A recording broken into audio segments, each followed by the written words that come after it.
इस तरीके के क्वेश्चन में मैक्सिमम लोग क्या गलती करते हैं कि वो सबसे पहले ये पढ़ लेते हैं कि x plus y plus z हमको लाना है, तो वो कैसे आएगा, जबकि डायरेक्ट ऐसा नहीं दिया हुआ है, और फिर इस क्वेश्चन को स्किप कर देते हैं या फिर इसके मार्क्स रह जाते हैं। तो क्विकली आपको थोड़ा सा मुश्किल से 5 सेकंड भी नहीं, 2 सेकंड आपको इस क्वेश्चन के अंडरस्टैंडिंग पे देने हैं, और कोई गलती नहीं करनी है, ना ही कोई मार्क्स अपना लूज करना है। ठीक है। अब एक चीज आप यहाँ पे थोड़ा सा ध्यान से देखेंगे कि ये x लिखा है तो यहाँ x/2 लिखा है, करेक्ट। अब ये y लिखा है तो ये y सिर्फ y लिखा है, y/2। ठीक है, ये y/2 है तो ये y है।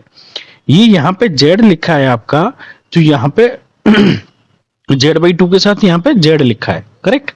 तो तीनों जगह अगर मैं ये तीनों इक्वेशंस को प्लस करूंगा तो इफेक्टिवली मेरा क्या आएगा, x प्लस x/2। मैं सिर्फ एक का करके बता रहा हूं आपको, ठीक है। तो ये कितना हो जाएगा, 2 एलसीएम ले लिया, 2x प्लस x, इफेक्टिवली कितना हो गया मेरा 3/2x। जब मैं पूरा लेफ्ट हैंड साइड को सम करूंगा तो मुझे राइट हैंड साइड भी तो सम करना पड़ेगा। तो ऐसे ही अगर मैं तीनों का लिखूंगा तो तीनों का कितना आ जाएगा, 3/2x, 3/2y।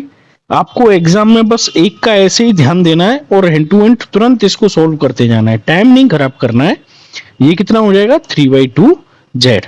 अब आप देखिए 1/4 इधर लिखा है, 1/4 इधर लिखा है, 1/4 इधर लिखा है, तो इफेक्टिवली ये कितना हो जाएगा 1/4 प्लस 1/4 प्लस 1/4। 3 बार कोई भी नंबर लिखा रहता है तो अपन 3 टाइम्स 1/4 कर सकते हैं इसको। ठीक है, ये पूरा क्या हो जाएगा 3 टाइम्स 1/4, 3 इंटू 1/4, ऐसे कर सकते हैं अपन। ठीक है, या फिर आपको एलसीएम से सहूलियत है तो आप एलसीएम ले लीजिए। अब 3/2 तीनों में है तो 3/2 मैंने कॉमन ले लिया, तो फाइनली क्या हो गया आपका x plus y plus z हो गया। ठीक है, तो जैसे ही x plus y plus z आया तो हमको इसी का तो मान निकालना है, करेक्ट।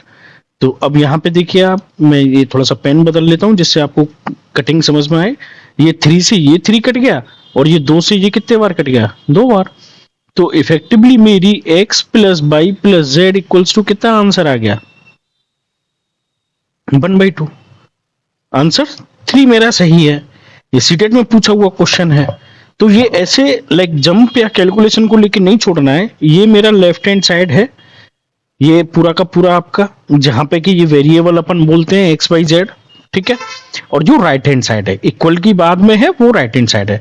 जब हमने लेफ्ट हैंड साइड को सम किया है तो हम राइट हैंड साइड को भी सम कर देंगे। जब तीनों को सम कर दिया तो फाइनली क्या हो गया, ये वैल्यू आ गई। और तीनों में सेम एक जैसे पैरामीटर लिखे हुए थे, इसीलिए मैंने सिर्फ एक की वैल्यू यहाँ पे कैलकुलेट की। ठीक है ना। कोई डाउट है तो कमेंट करिए और पूछिए, ऐसे ही और क्वेश्चन हम लोग डिस्कस करते रहेंगे। और feel free to ask any question. ठीक है, थैंक यू।